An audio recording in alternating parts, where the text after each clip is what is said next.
네, 오늘의 성경 말씀은 여호수아 1장 9절 말씀입니다. 제가 봉독하겠습니다. 내가 내게 명령한 것이 아니냐? 강하고 담대하라. 두려워하지 말며 놀라지 말라. 내가 어디로 가든지 내 하나님 여호와가 너와 함께 하느니라 하시니라. 아멘. 네, 다음은 두려워 말라. 주께서 함께 하시리라는 제목으로 목사님의 설교 말씀이 있으시겠습니다. 반갑습니다. 참 좋으신 우리 주님의 은총과 평강이 예배 자리에 나오신 모든 분들 위해 함께 하시길 축원드립니다. 예배 때 찬양이 없으면 어떨까 그런 생각을 해보게 됩니다. 하나님께 기쁨으로 드리는 아름다운 찬양 참으로 감사드립니다. 오늘 우리는 귀한 선교사님들을 과테말라 땅으로 파송하는 복된 예배를 드리게 되었습니다. 특별히 처음으로 선교의 길을 떠나는 선교사님들의 마음속에는 기대와 설렘뿐만 아니라 미지의 땅에 대한 염려와 두려움도 함께 가지고 있을 것입니다. 그러나 오늘 하나님이 주신 말씀은 위로가 됩니다. 복음을 들고 미지의 땅으로 나아갈 때 하나님께서 두려워하지 마라, 함께 하시겠다는 그런 약속의 말씀을 하고 계시기 때문입니다. 오늘 이 말씀은 아주 오래전 구약시대 여호수아란 이스라엘 지도자에게 주신 하나님의 약속의 말씀입니다. 여호수아는 모세의 후계자였다는 것을 우리는 잘 알고 있습니다. 모세는 그러면 누구였는가? 모세는 출애굽을 이끈 이스라엘의 지도자였습니다. 출애굽 그러면은 이집트의 노예로 살던 이스라엘 민족을 이제 하나님의 도움으로 탈출한 것을 출애굽이라 그럽니다. 거기에 이제 지도자가 모세였습니다. 출애굽한 이스라엘 백성들이 이제 이집트에서 살다가 탈출을 했으니까 살 곳이 있어야 되잖아요. 살 곳이 있어야 되는데 그곳이 바로 가나안 땅이었습니다. 그러면은 모세는 이스라엘 백성들을 이집트로부터 출애굽을 시켜서 이제 정착해야 될 그런 가나안 땅으로 이스라엘 백성들을 이끌고 갔습니다. 그 여정은 뭐 편할 수가 없었죠. 우리도 교회를 다니고 하나님을 믿고 기도하고 살지만은 우리는 늘 우리 삶에서 시련과 또 역경과 고난을 만나게 됩니다. 그럼에도 불구하고 신앙 가운데 견딜 때 또 어느덧 그것은 지나가게 되고 해결되는 그런 모습을 보게 되는데 이스라엘 백성들도 역시 그 하나님의 도움으로 출애굽을 했고 하나님 신앙 가운데 그 여정을 했지만은 삶의 불편함, 때로는 먹을 것이 부족하고 인간은 또 이 물질적 존재이기 때문에 배고픔과 갈증이 해결되지 않을 때는 또 그 육체적 문제로 인해서 신앙이 잦아들기도 합니다. 그러다 보니까 이제 불평불만이 쏟아지게 되죠. 이게 이제 인간이 행하는 패턴입니다. 불평불만이 쏟아지게 되고 그렇게 되다 보니까 이제 집단 시위까지 하고 모세에게 이제 도전장을 던지게 되기도 합니다. 그랬을 때 모세는 물론 그들을 위해서 중보 기도를 했지만은 결국 그들의 마음은 불평불만을 계속 쏟아놓다 보니까 분열되게 되죠. 마음이 분열되게 됩니다. 분열되게 되면 힘이 약해지죠. 공동체의 목표를 이루기가 힘듭니다.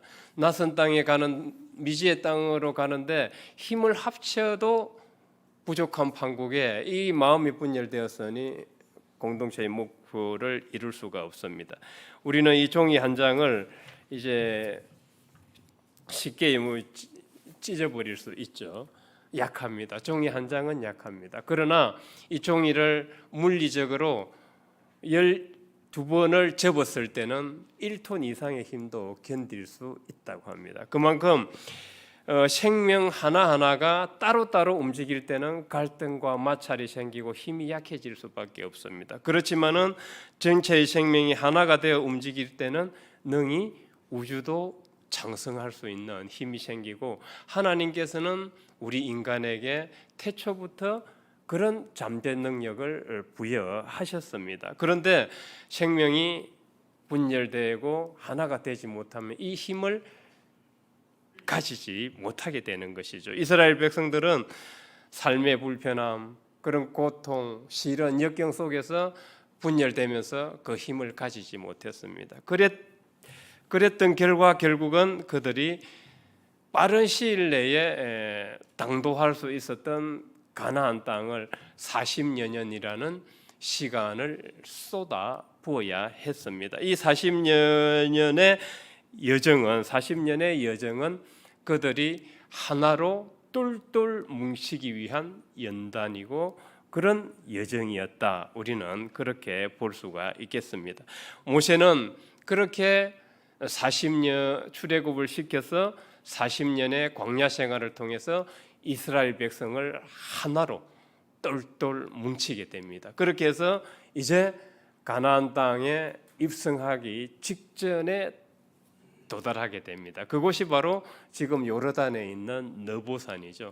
느보산에서 저 멀리 보는데 유대 지경이 바라 보입니다. 모세는 그 유대 지경 가나안 땅을, 지금의 이제 이스라엘이죠, 그 지경을 바라보고 모세의 사명은 거기까지였습니다.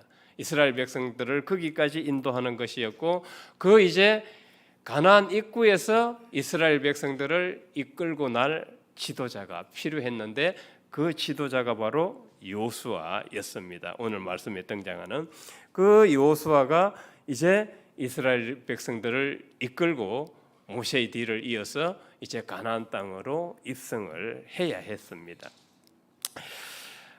그런 상황에서 오늘 하나님이 여호수아에게 너 걱정하지 마라, 두려워하지 마라. 내가 너가 가는 어디로 가든지 내가 함께 하겠다고 말씀을 주신 것입니다.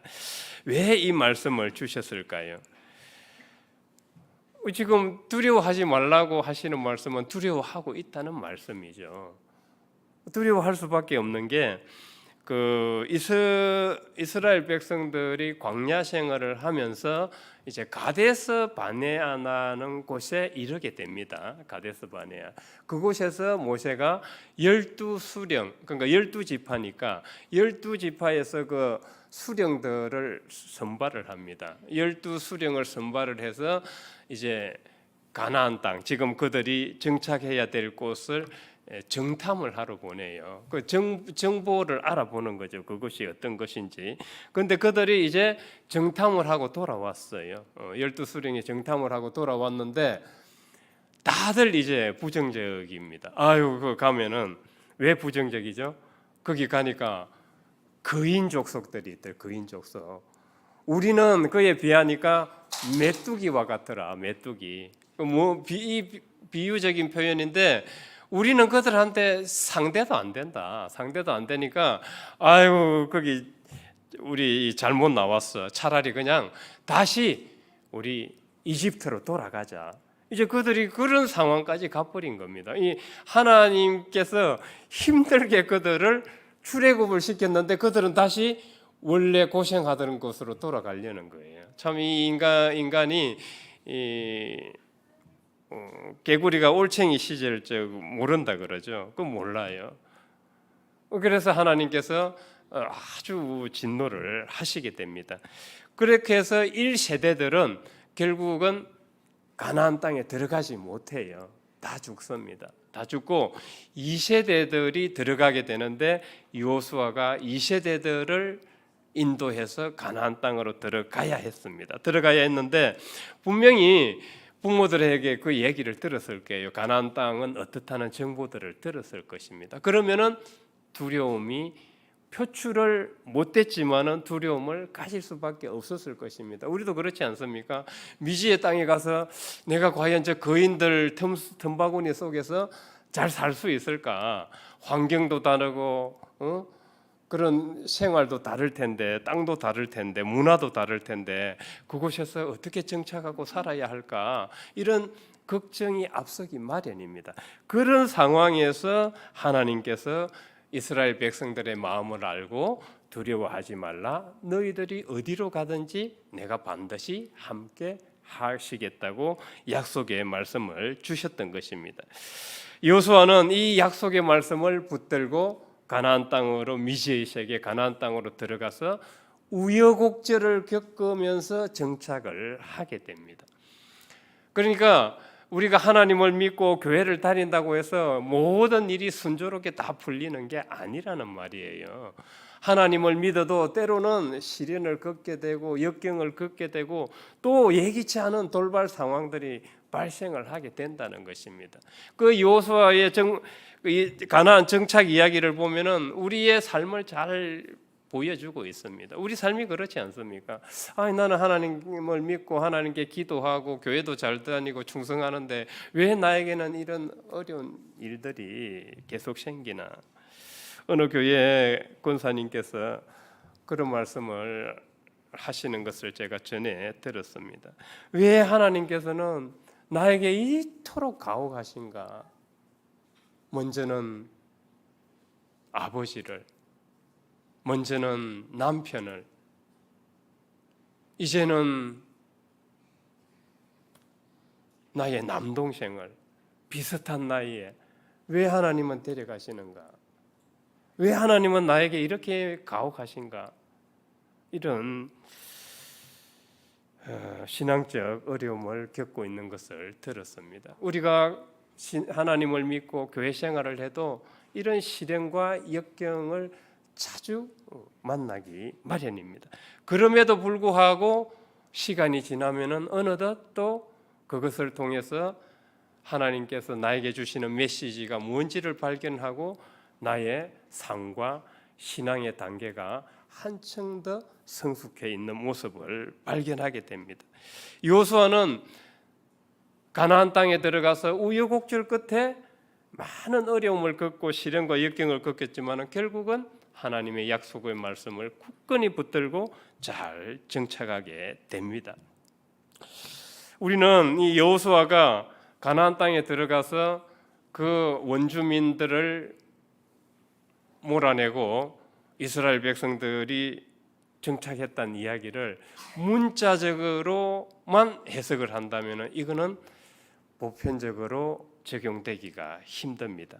그러면 하나님은 이스라엘 백성들만 사랑하시고 나머지 백성들은 사랑하시지 않는 분이라는 결론이 나오기 때문입니다. 그래서 우리는 이 여호수아의 가나안 정복 이야기, 정착 이야기를 우리는 좀 더 은유적으로 읽어낼 필요가 있습니다. 민족적 해석을 넘어서 한 민족의 해석을 넘어서 이제 세계적이고 우주적인 해석을 내야 비로소 그 말씀은 메시지, 보편적인 메시지를 갖게 되기 때문입니다.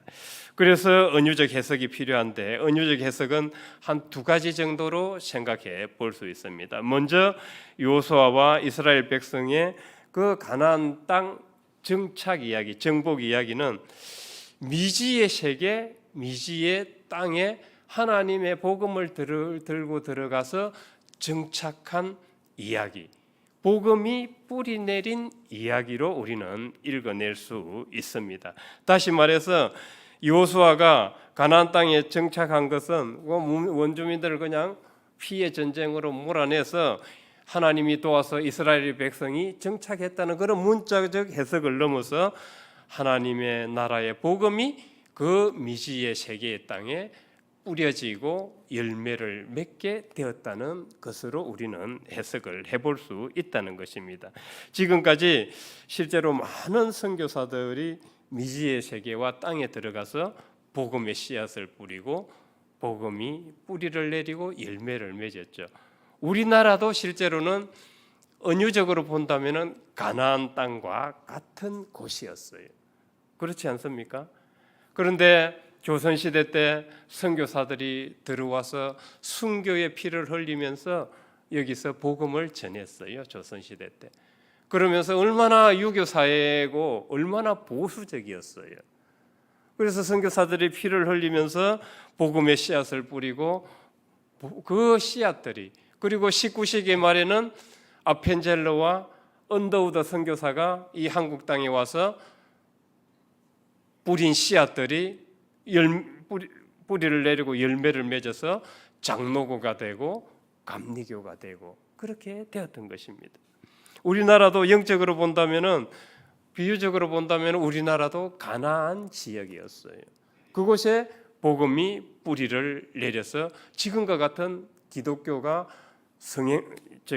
부흥하게 되었고, 지금 이제 우리나라가 도리어 외국으로 선교를 나가게 된 것입니다. 지금 이제 우리나라가 선교를 나가는데 대표적으로 한 가지 소개를 드리면 울지마 톤저 들어보셨죠? 울지마 톤저의 이태석 신부님, 그분은 참으로 타의 기감이 되고 있습니다. 그분의 선교 특징을 몇 가지로 요약하면은, 첫 번째는 선교와 의료의 통합입니다. 두 번째는 현지인을 가족과 친구로 여기는 선교였습니다. 그러니까 관계 중심이었죠. 세 번째는 음악과 예술 치유. 그때 막 악단을 조직을 해서 음악을 가르치고 했잖아요. 그리고 제자 양성 선교입니다. 지금 이태석 신부의 제자들이 한국에 와서 목사 안수를 받고, 또 어떻게 해요? 의학대학에서 의학을 마치고 본국으로 돌아가서 이태석 신부를 이어서 선교를 하고 있어요. 이것이 바로 이태석 신부가 그 아프리카 톤지에 뿌린 복음의 씨앗이 열매를 맺어서 지금 계속 부흥이 되고 있는 것입니다. 그래서 우리는 이 여호수아의 정착 이야기를 선교가 뿌리내린 이야기로 본다면 이 보편적으로 접근을 할 수 있다고 봅니다. 다음으로 한 가지 더 은유적 해석을 한다면, 여호수아의 이야기는 미지의 세계와 땅으로 복음을 들고 들어갈 때 반드시 주님께서 함께 하신다는 메시지를 가지고 있습니다. 요한복음 말씀에 보면은 말씀으로 이 세상에 오신 분이 예수 그리스도십니다. 그렇다면은 복음은 하나님이 인간 예수로 오신 것을 전하는 것이고, 그분의 사역과 그분의 십자가와 그분의 부활을 전하는 것이 바로 복음입니다. 그러면은 복음이 곧 예수 그리스도시다고 우리는 볼 수가 있습니다. 이것은 아주 중요한데요. 왜냐하면은 우리가 복음을 전할 때 우리가 막 개인이 그냥 우리의 개인기로 막 언어가 막 유창하고 이렇게 해서 복음이 전해지는 것 같은데, 물론 작용을 하겠지만은 실제로는 그 중심에, 복음의 중심에는 예수 그리스도께서 계시고 그분이 나가시는 거예요. 우리가 막 개인기로 막 복음을 잘 전해서 여러 전도가 되는 것 같은데, 그것도 있겠지만은 더 중요한 것은 예수 그리스도께서 우리가 복음을 전할 때 활동을 하신다는 이 사실을 기억을 해야 된다는 것이죠. 그래서 우리는 내가 뭘 맡으면 어떻게 내가 할 수 있을까, 개인적으로 내 개인기가 부족하기 때문에, 능력이 부족하기 때문에 걱정을 하는데, 걱정을 하는 게 맞지만은 실은 우리가 이 중심을 안다면은 두려움과 근심과 염려는 다소 내려놓을 수 있습니다. 왜냐하면은 우리가 전하는 복음은 그 속에 예수 그리스도께서 활동하시고 나가시는 것이기 때문입니다. 그래서 우리 선교사님과 성도님들은 우리가 지금 선교를 떠나는 것은 나 개인 그리고 우리 몇 명이 모여서 선교를 하는 것이 아니라 그 가운데 그리스도께서 우리 팀을 꾸려서 간다는 것을 반드시 신뢰해야 되고, 그리고 우리는 도구로 사용된다는 사실을 반드시 기억을 해야 됩니다. 우리 개인이 혹은 우리 몇 명이 한다면은 미지의 세계로 복음을 들고 들어갈 때 두렵고 근심과 염려는 있을 수밖에 없습니다.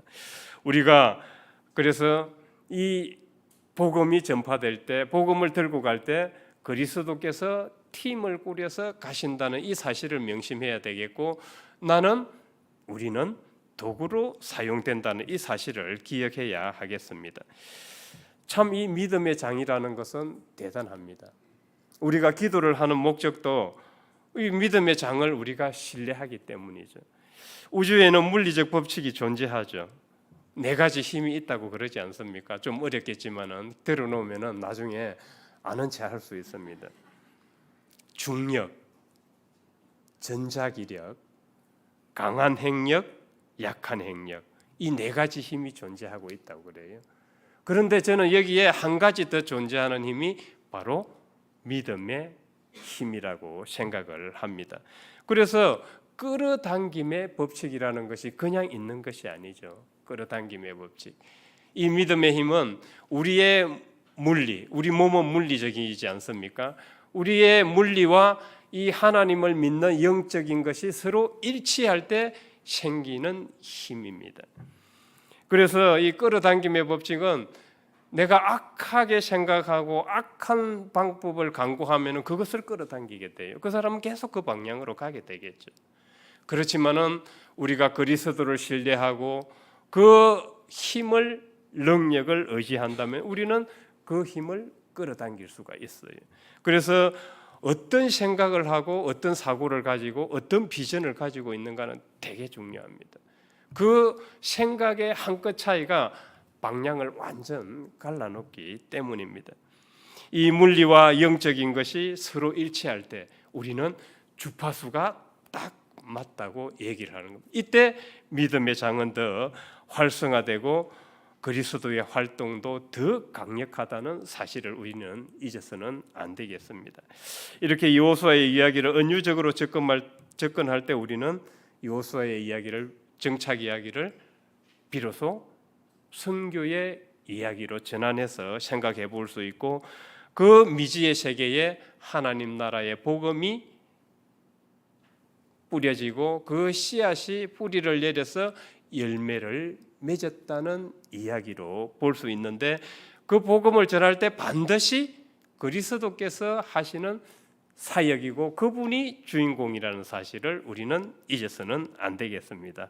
우리 선교사님들 미지의 세계로 가는데 기대와 설렘도 있겠지만은 선교의 길은 또 시련과 난관이 있을 수도 있습니다. 언어와 문화의 장벽, 질병과 안전의 문제, 또 예기치 않은 그런 돌발 상황들이 발생할 수 있음을 우리는 생각해야 합니다. 그때 약속의 말씀, 하나님께서는 우리가 겪을 그 상황을 미리 알고 계시기 때문에 두려워하지 말고 하나님께서 주인공으로 이 선교 사역을 이끌고 계시다는 것을 신뢰하고 간다면은 우리는 이 문제를 하나님 안에서 지혜와 명철로 해결할 것이고 또 하나님께서 해결하도록 도와주실 것입니다. 그래서 우리는 그저 그리스도의 도구임을 잊어서는 안 되겠습니다. 그리스도의 도구라고 여기고 우리가 그분을 순종하고 따라간다면은 모든 것은 순조롭게 다 해결될 것을 믿습니다. 선교사님들의 힘과 능력으로 감당할 수 없는 일들은 분명히 있습니다. 그러나 하나님은 우리를 굳세게 하는 분이시고 우리의 약함을 통해서 하나님의 강함과 하나님의 능력이 드러난다는 사실을 우리는 꼭 기억을 해야 되겠습니다. 하나님께서는 단순히 우리와 함께 계시는 것을 넘어서 우리를 적극적으로 도우시고 그 일을 성취해 나가시는 분이라는 사실을 기억하시기 바랍니다. 때로는 예상치 못한 방법으로, 때로는 평범한 방법으로, 때로는 기적적인 방법으로, 때로는 단순한 방법으로 역사하실 것입니다. 사랑하는 선교사님들 그리고 성도 여러분, 이제 선교사님들은 다음 주 수요일 가테말라로 떠나게 될 건데 떠나기 전에 2박 3일 나머지 하지 못한 훈련들을 완성을 하고 7월 4일 저녁에 이제 과테말라로 떠나게 될 것입니다. 그때 선교사님들은 우리 몇 명이 떠나는 것이 아님을 꼭 기억을 해야 되겠습니다. 만왕의 왕이신 주님께서 여러분과 함께 하시고 여러분들을 지켜주시고 안내해 주실 것입니다. 또한 여기 남은 교회의 성도들도 기도와 사랑으로 후원을 해 주셔야 됩니다. 그래서 여기에 계신 분들은 너네들은 선교 떠나라면 나는 아니다가 아니라 사랑과 기도로 후원할 때 여러분들 역시 성도님들 역시 동력자임을 잊지 마시기 바랍니다. 두려워 말고 담대히 나가는 우리 선교사님들과 제가 되길 주님의 이름으로 축원드립니다. 기도하겠습니다. 하나님 아버지, 오늘 여호수아의 이야기를 통해서 문자적 해석을 넘어서 은유적 해석을 해볼 때 여호수아의 가나안 정착 이야기는 바로 미지의 세계에 하나님의 복음이 전파되고 그 뿌린 씨앗들이 뿌리를 내려서 열매를 맺게 된 것으로 선교의 이야기로 볼 수 있음을 생각해 보았습니다. 하나님, 이제 며칠 지나면은 우리 선교사님들께서 미지의 세계 가나안 과테말라로 선교 여행을 떠나게 될 것입니다. 시종을 함께 하시고 마음속에 있는 두려움과 염려와 불안을 또 하나님 안에서 평안할 수 있도록 하시고 이 선교 사역이 우리 개인과 몇 명 팀이 하는 것이 아니라 주인공은 그리스도시고 그분께서 팀을 꾸려서 가는 것이고 우리는 도구로 사용되는 것임을 잊지 말게 하옵소서. 선교 내내 어려움과 또 시련이 있을 수도 있습니다. 그때마다 약속의 말씀대로 하나님께서 늘 함께 하시면서 지혜와 명철로 해결해 갈 수 있도록 도와주시고 저희들 개인이 풀지 못할 어려움들은 하나님께서 또 직접 해결해 주셔서 이번 과테말라 선교 여정이 성공적일 수 있고 하나님의 뜻에 합당할 수 있도록 하옵소서. 예수 그리스도 이름으로 기도드립니다. 아멘.